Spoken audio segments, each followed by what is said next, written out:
roads have traveled, many doors have closed behind. But in my dreams I walk in courage to face the world. You've gotta have faith and hope in mankind. Love is on your side. It's time for you to shine.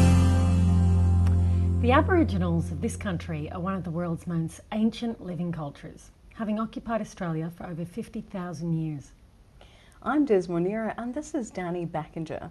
In this episode, we'll be talking to Mandinara Bales, an Aboriginal woman who has dedicated her life to educating people about the unique history and culture of her people. This is her untold story.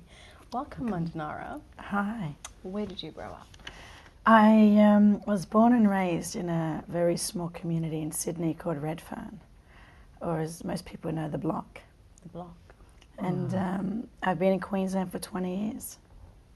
Wow. So was much of your childhood centred around the Aboriginal culture and traditions? Yeah, a large part of life living in a city, because Redfern is one stop from Central. So, whether we learnt to sing and dance, or whether we spoke our language or we didn't speak our language, we knew who we were. We were proud, to say that we were Koori kids. So Koori is Aboriginal word for, people from New South Wales. And going to the marches and being a part of all of the protests, whether it was Black Deaths in Custody, Native Title, land rights, all the different marches where we would see all of our people, all of our cousins, all there united together as one. Yeah. And that was a big part of, of my culture for me. And did that make you feel proud in that moment of when course. you're standing together? Yeah, we're the majority for once. Yeah. So why wouldn't you feel proud when everyone around you is wearing the red, black and yellow colours? We're all, standing together for the same cause. Whether we all got along, It's outside of, where we are now. But that was one kind of moment where everyone came together as one. That sort of leads into our next question. Why do you believe it's so important for Indigenous Australians to know where they came from? I think it's important for anybody from any culture or background to know where they come from. To be able to, go ahead in life and succeed.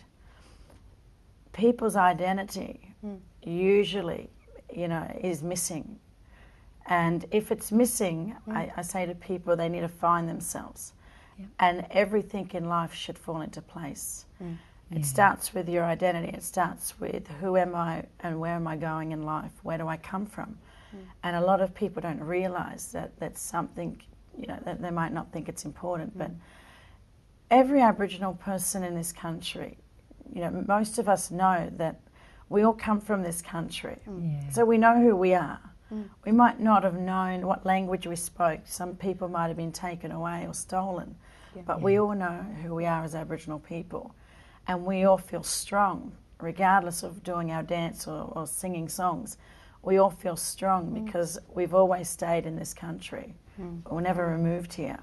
It's interesting you just said that about stolen too. Even the children from the stolen children generation, they all report having something missing in their heart, don't they? And then they return back to their community, and years later, and they feel like they belong. Goosebumps all over my body just thinking about, being 40 or 50 years old and then finding out who you are. Finally, the drink stops, the drugs stop, or the depression goes away. Whatever they were suffering from usually works itself out because they feel like, wow, I found my family, I found... So who wouldn't want to, know where they are, or who they are and where they come from? To feel so good about yourself and to kind of know where you're going in life and to then look back and go, wow, I come from this place and, my mum and dad never, were allowed access to education. So that's all a part of our history. So, everyone's got a story to tell. Everyone's got some kind of history, whether it's family or culture. And I think it's important that you must know that and tell your kids that. Now, Mandanara, have you suffered any form of mistreatment due to your culture and heritage? Of course I have.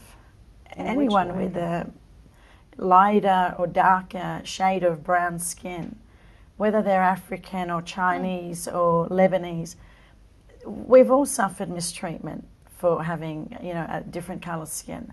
And sometimes you suffer mistreatment from your own people, especially when you're fair skinned, because you know, it's sad to say, but you're not black enough to be black, but you're not white enough to be white. So sometimes you sit on the fence and you never fit into either groups or either cultures. So I've got a young sister, blonde hair and blue eyes, and to watch her just time and time again justify who she is as an Aboriginal woman, it saddens me. You know, like I've got a little bit of a darker shade of brown, but I still get followed around in shops. I still, you know, get knocked back from getting a house when I deal with real estate. What?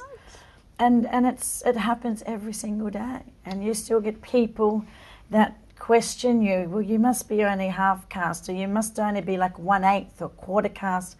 And they don't realise that it breaks your heart. It literally breaks your heart, because you don't get taught tools or coping mechanisms to deal with people's bad attitudes or ignorance. You don't get taught that, you know, growing up. And that's why I think Aboriginal people are so resilient, because no matter what gets thrown at us and what happens in our lives, how many funerals we go to on a weekly basis, we still get back up, still get on with life. So mistreatment, look, I love it, because it's what's made me stronger. It's made me who I am today, that, you know, you deal with all of that. I was going to say. Oh, well, on that note, I just thought, I think because you did talk about the community and feeling like you're part of even a larger community again, in a lot of ways, the non-Indigenous Australians, they almost walk more alone. They're not part of a big community, and so I guess that helps you feel you together can face all those adversities that you're faced with. Of course, you know? it makes it a lot easier. Yeah, when 8 of your sisters come home and we all tell the same story, what happened at school. Yeah. And it's like, it becomes the norm. It's not mistreatment anymore to me. It's normal. And probably that's a sad thing, because I've got children now, and I start to think about how are they going to be treated. I've got one white skin and one dark skin.